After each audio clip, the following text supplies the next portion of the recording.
د وخت مناسبت سره سم مسلې نو پکاري چې د هغې موافق مسلې وشي.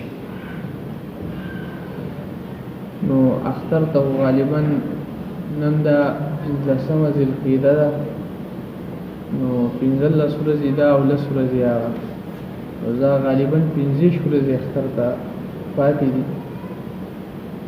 نو څنګه چې رمضان مبارک راشي او رمضان مبارک کې د الله تعالی رحمتونه راوریږي او انسان الله جل جلاله ته ورنږدې کېږي، نو دغه شان ته کله چې د ذوالحجې میاشت شروع شي نو په دې کې هم د رمضان مبارک په شان په شیبو شیبو بارانونه انسان له پکاري چې د ذوالحجې د میاشتې فضیلتونه دا زده کړي او په دې باندې عمل شروع کړي او د دې ثوابونو نه دا فایده حاصله کړي. خو افسوس خبره دا ده نبی کریم صلی الله علیه وسلم 1400 کاله مخکې وفرمایل زما په امت باندې یو داسې زمانه را روانه ده چې پای کې به زموږ د دین اسلام داسې ناشنا او غریب وګرځي لکه څنګه چې په اوله زمانه کې ناشنا او غریب.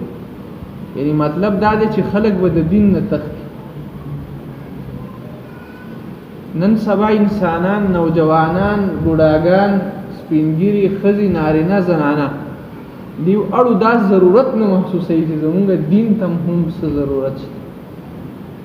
اړو د انسانانو په فکر کې دا خبره هم نه راځي چې دا دین اسلام حرام حلال، دا فرایض واجبات دا زده کول په مسلمانانو باندې ضروري.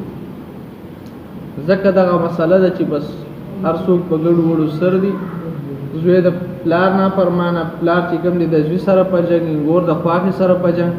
د دې مین وجه دا ده چې موږ د دین نه لرې شوي.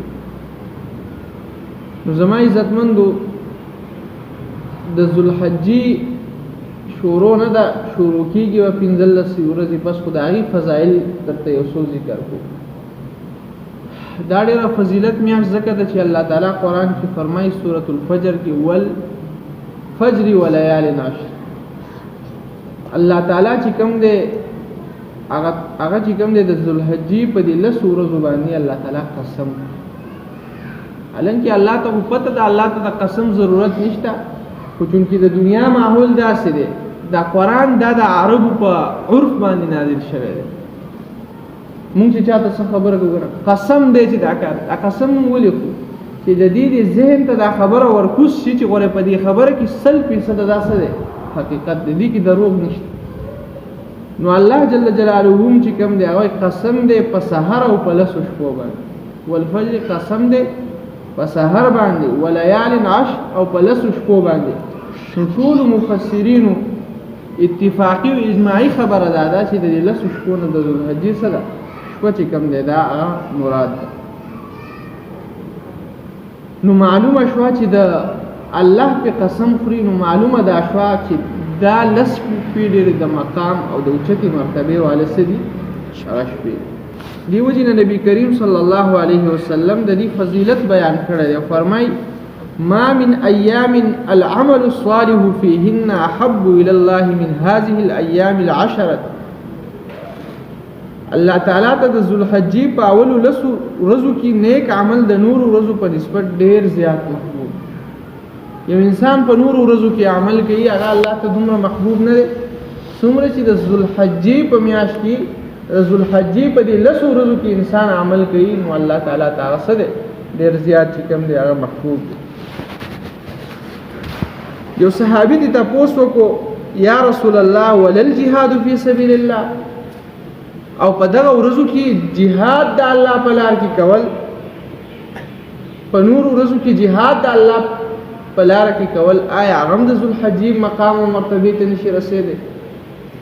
نبی علیہ السلام فرمایي ولل جهاد فی سبیل الله الا رجل خرج بنفسه وماله فلم يرجع من ذلك بشيء. او په نور ورځو کې د الله په لار کې jihad کول هم د دې ورځو د نیکو اعمالو برابر دي. که په نور ورځو کې انسان په څنګر کې جنگيږي، د ګولو باران پی وریږي، د بمونو د ډزو درزار دی، دای په مینس کې ولاړ دی، jihad کوي، او یو سړی د ذوالحجې په میاشت کې اعمال صالحه او نیک اعمال کوي،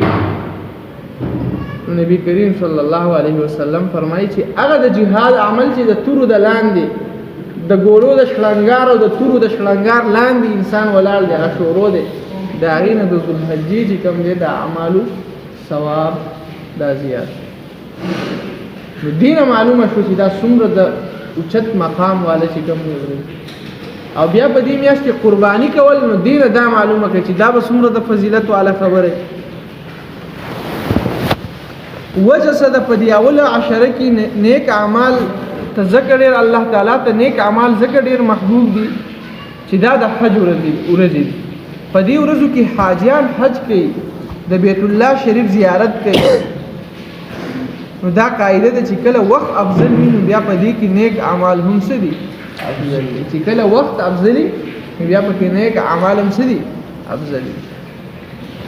نو زما عزتمندو د دې نه دا خبره چې کوم دی هغه معلومه شوه چې په دغې ورځو کې ذکر اذکار کول، چې کله 10مه ذوالحجه دا شروع شي، ذکر اذکار کول، نفلونه کول، صدقې ورکول، خلکو سره ښه سلوک کول، دا د دې میاشت تقاضا ده. دا د دې میاشت څه ده؟